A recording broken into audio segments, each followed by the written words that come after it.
아주 먼 옛날 깊은 산골에 머리 9개 달린 괴상한 괴물이 살고 있었습니다. 그 괴물은 머리가 9개이므로 입과 코도 9개나 달렸습니다. 그리고 눈과 귀는 무려 18개나 달리지 않았겠어요? 그러니 아무리 멀리서 나는 작은 소리도 잘 듣고 멀리 있는 것도 잘 보았습니다. 또한 멀리서 나는 냄새도 귀신같이 잘 맡았습니다. 그뿐인가요? 힘도 다른 사람들보다 9배나 더 세답니다.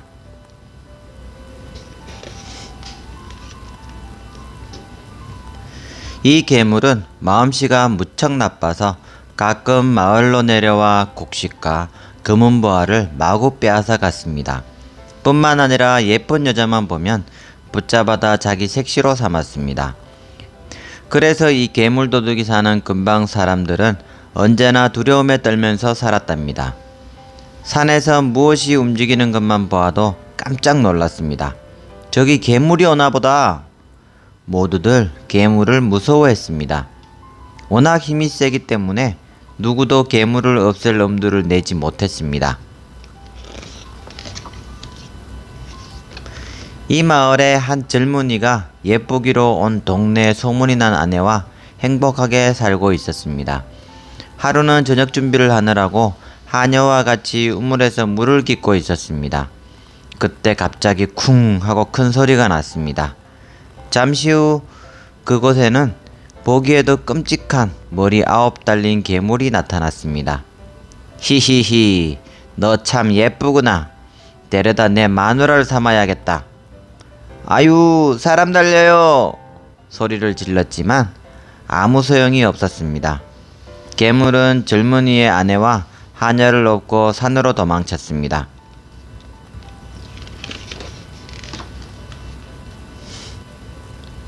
젊은이는 괴물에게 아내를 잃고 도저히 참을 수 없었습니다.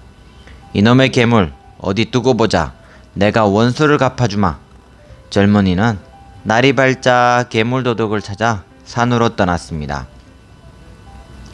이 사람 큰일 나겠네.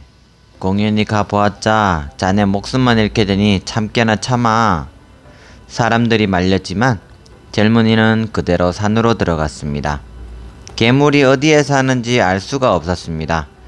산을 넘고 넘었지만 괴물은 나타나지 않았습니다.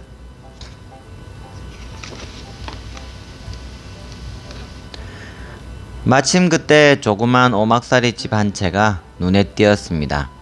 누구 계세요? 젊은이는 집 안에다 대고 불러보았습니다. 그 집은 할머니 혼자 사는 집이었습니다. 할머니, 머리 9 달린 괴물을 찾아 나섰다가 날이 저물었으니 하룻밤만 재워주세요. 어서 들어오구려 젊은이. 감사합니다. 혹시 그 괴물이 사는 곳을 알거든 가르쳐주세요. 그놈은 힘이 워낙 세기 때문에 젊은이 혼자서는 당하지 못해요. 정 그놈을 찾으려거든 이 산 너머 돌담집에 가서 물어보구려.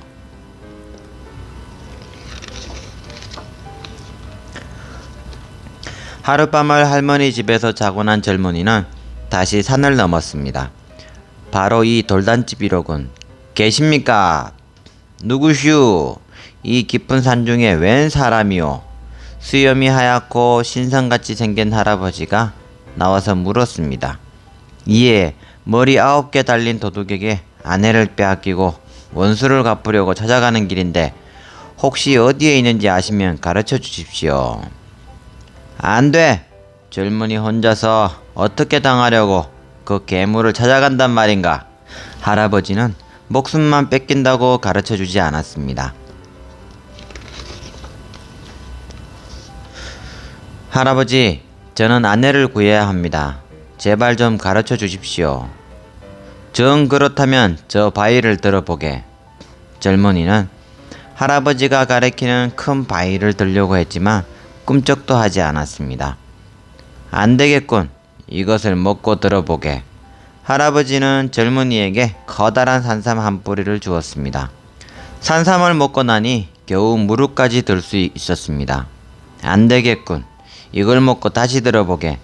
젊은이는 할아버지가 준 산삼 한 뿌리를 더 먹고서 다시 들어보았습니다.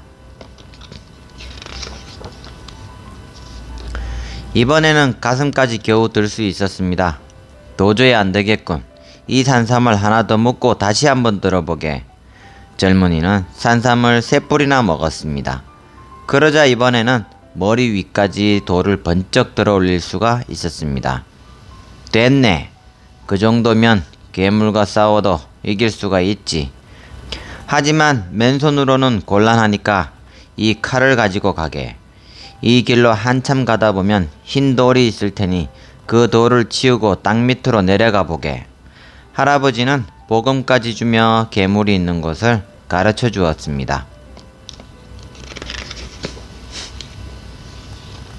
젊은이는 할아버지가 가르쳐 준 대로 길을 따라 한참 가다 보니 길 왼쪽에 할아버지 말대로 하얀 바위가 나타나지 않겠어요? 옳지, 바로 여기로구나. 젊은이가 흰 바위를 옆으로 치우니까 땅속으로 내려가는 큰 굴이 나타났습니다. 굴을 따라 계속 내려가니 갑자기 밝아지며 커다란 마을이 눈앞에 펼쳐졌습니다. 여러 채의 집이 있고 그 가운데 문이 9개 달린 커다란 집이 보였습니다. 괴물이 사는 곳이 저 집이 틀림없구나. 젊은이는 집 앞에 높은 버드나무 위로 올라갔습니다. 마침 그때 잡혀온 하녀가 버드나무 밑에 있는 우물로 물을 길러 나왔습니다. 젊은이는 하녀를 부를 수도 없고 나무에서 내려가자니 괴물에게 들킬 것 같았습니다. 그래서 한 가지 꾀를 생각해냈습니다. 하녀가 물동이를 머리에 이려고 할 때 버들잎을 한 줌 따서 물동이에 뿌렸습니다. 하녀가 물을 다시 퍼담아 머리에 이려고 하였습니다. 이때 젊은이는 다시 잎을 따서 뿌렸습니다. 하녀가 나무 위를 보는 순간 깜짝 놀랐습니다. 어머 서방님! 괴물에게 들키면 어쩌시려고?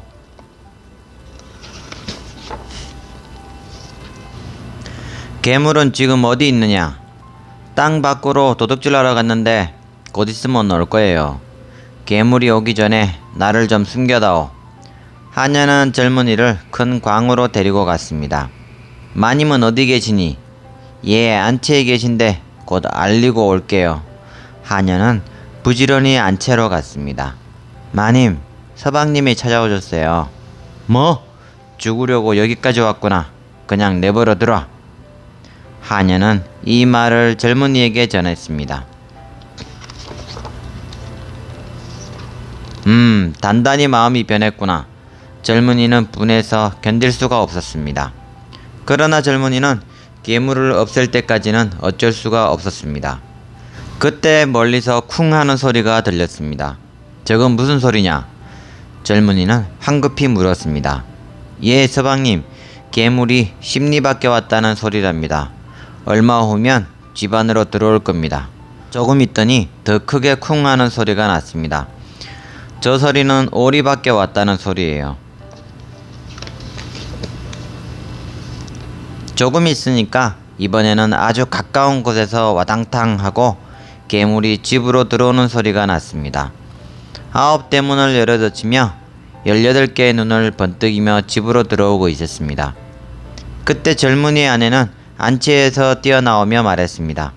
이제 오시는군요. 어서 들어오세요. 그런데 땅나라에서 남편이 저를 데리러 왔대요. 조심하세요.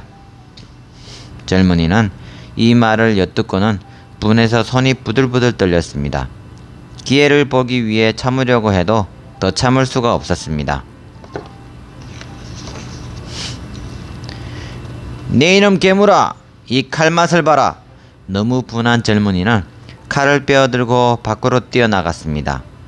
갑자기 달려드는 젊은이를 보고 괴물은 흠칫 놀랐습니다. 그러나 다음 순간 머리 9 달린 괴물은 정신을 가다듬었습니다. 하하하! 하룻강아지 범무서운 줄 모른다더니 바로 내 놈을 두고 하는 말이로구나. 괴물도 칼을 뽑아 들었습니다.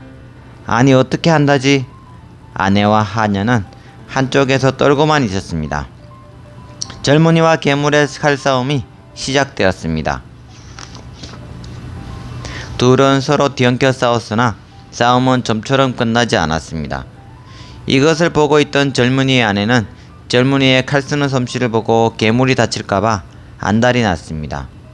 그러나 하녀는 젊은이가 다칠까 조바심이 났습니다. 싸움은 점점 더 빠르고 치열해졌습니다. 공중으로 날아올라 싸우더니 마침내 까마득히 올라가 보이지 않게 되었습니다. 쿵 하는 소리와 함께 공중에서 무엇이 떨어졌습니다. 젊은이의 아내가 깜짝 놀랐습니다. 아이고 머니나 이를 어쩌나 하고 소리를 질렀습니다. 아이고 끔찍해라. 피투성이가 된 괴물의 머리 하나가 땅으로 떨어진 것이었습니다. 잠시 후 괴물의 머리가 또 떨어졌습니다. 그리고 이어서 셋, 넷, 마침내 9개의 머리가 다 떨어졌습니다. 그러더니 맨 나중에 큼직한 몸뚱이가 땅에 떨어졌습니다. 머리 9 달린 괴물은 마침내 젊은이의 칼에 죽었습니다. 그때서야 젊은이는 마당으로 내려섰습니다. 흘러내리는 땀도 닦으려 하지 않고 아내의 얼굴만 노려보고 있었습니다. 나를 배신하다니. 젊은이는 너무 화가 나고 분했습니다. 여보 죄송해요. 한 번만 용서해 주세요. 아내는 부들부들 떨며 어쩔 줄을 몰랐습니다. 어떻게 이럴 수가 있어. 괘씸한 것 같으니라고. 젊은이는 목숨을 걸고 사랑하는 아내를 구하러 왔는데 아내는 마음이 변해 있었던 것입니다. 괘씸한 생각에 괴물을 죽인 칼로 아내도 죽였습니다. 젊은이는 하녀와 같이 광을 뒤지기 시작했습니다.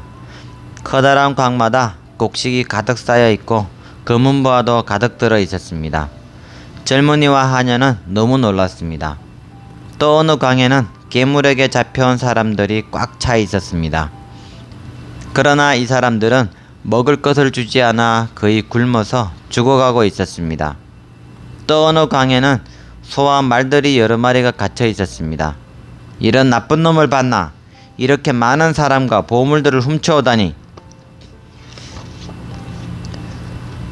젊은이는 우선 갇혀있는 사람들을 풀어주고 하녀를 시켜 음식을 장만하여 사람들에게 실컷 먹도록 했습니다. 그동안 고생 많이 하셨습니다. 많이 잡숫고 기운을 차리세요.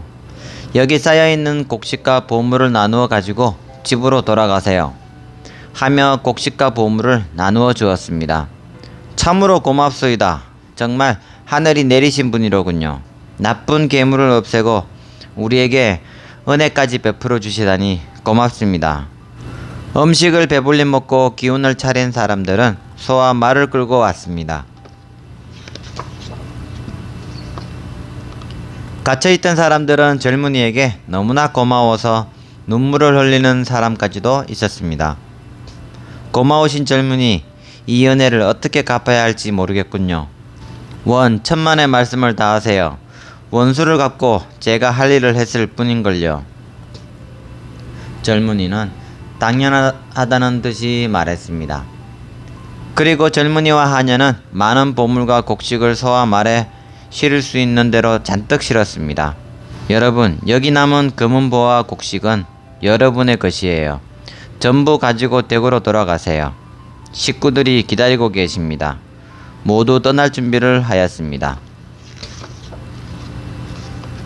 젊은이는 하녀와 같이 보물과 곡식을 실은 수많은 소와 말을 이끌고 굴을 따라 땅속 마을을 빠져나왔습니다.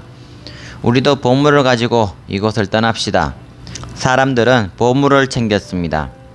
젊은이와 하녀의 뒤를 이어 갇혀있던 많은 사람들도 한 보따리씩 보물을 짊어지고 땅속 마을을 나왔습니다. 짐과 사람이 어찌나 많은지 산을 온통 덮을 정도였습니다. 내가 괴물을 찾아올 때 나에게 많은 도움을 준 분들이 계세요. 그분들에게 고맙다는 인사를 해야겠어요. 젊은이는 하녀와 함께 보금도 주고 괴물이 사는 곳도 가르쳐 주신 할아버지 댁을 찾았습니다. 할아버지 정말 고맙습니다. 어떻게 은혜에 보답을 해야 하는지요? 하며 할아버지에게 많은 보물을 드리고 보금도 돌려드렸습니다. 할아버지, 이 칼을 받으십시오. 이 칼은 그 괴물을 없애버린 공으로 젊은이에게 주겠소. 자, 어서 받으시오. 그 뒤 젊은이와 하녀는 고향으로 돌아와 다시 결혼하여 행복하게 살았답니다.